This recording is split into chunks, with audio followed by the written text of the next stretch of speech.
Le zoo de Granby, c'est un organisme à but non lucratif. On compte plus de 1300 animaux, dont 25 ont un statut précaire, donc un statut d'espèce menacée. Les besoins énergétiques du zoo sont multiples. On en a besoin pour se chauffer, pour s'éclairer, pour se déplacer. Le partenariat avec Énergie, ça remonte à une époque où le zoo utilisait beaucoup de mazout. Via des subventions, on a fait une conversion pour se retrouver à utiliser des gaz naturels, dont un 5 qui sont des gaz naturels renouvelables. C'est un partenariat fort important pour nous quand on parle d'optimisation de la consommation d'énergie au zoo.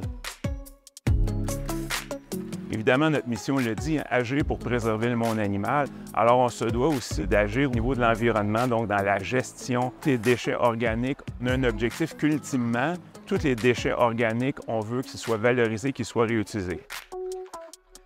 Ce qui est apprêté dans nos cuisines animalières ou même dans nos cuisines pour nos visiteurs, tout ce qui ne sera pas utilisé va donc s'en aller au niveau des bacs bruns.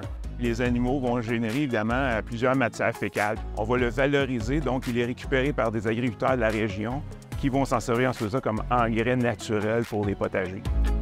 On a un objectif toujours d'optimiser la consommation énergétique. Notre nouvel habitat des hippopotames, on retrouve sur le toit des panneaux solaires, des rhinocéros aussi. On retrouve des panneaux solaires. C'est un tout nouvel habitat où on donne beaucoup plus d'espace intérieur à ces grands pachydermes-là.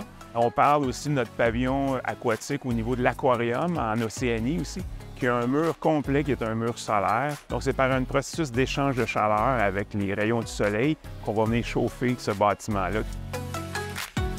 Dans la consommation énergétique, Énergir fait partie de l'équation tout le temps quand il s'agit d'avoir un niveau d'expertise pour nous aider. Le zoo, notre mission, oui, c'est d'agir pour préserver le monde animal, mais on n'y arrivera pas tout seul. On va être un vecteur qui va aider les gens à le faire. En fait, c'est tout le monde ensemble, c'est la communauté qui doit être sensible et qui doit, comme on dit, agir.